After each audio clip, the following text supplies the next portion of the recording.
Today, we're in Derry to meet a family who, in their own words, are completely obsessed. I support Derry City because it's my local team. It's better to follow your home team because then you'll be more close to them than you will be a Premier League team. Whenever you go to see the players, they know who you are. Derry City fans are known for their intense support, and the players are never shy to show their appreciation. Brian Maher's a goalkeeper and I've always looked up to him. For my 10th birthday, he came to my birthday party. I had a picture of him with a cake. He brought it out to me and I was in shock.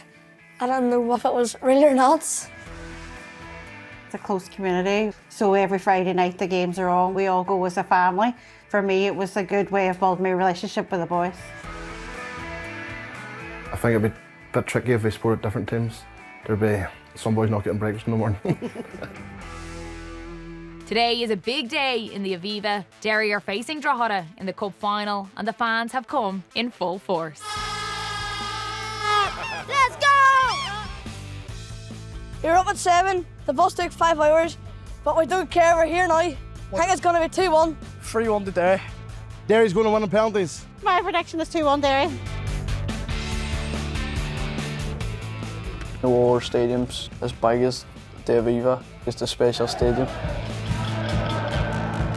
The cup final is always a good day out. It's always a good atmosphere and the fans will always be singing.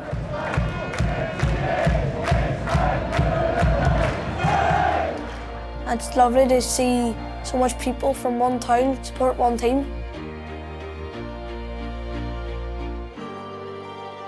Well, unfortunately, things do not go according to plan for Derry, and they lose 2-0. But that doesn't stop one City fan in particular from showing their love and support. I went down and clapped the team because they deserve it. Even though they didn't win, they still deserve a clap. They got to that far. There was 40,000 fans. The atmosphere was absolutely amazing. Win or lose, I'll always be a Derry fan.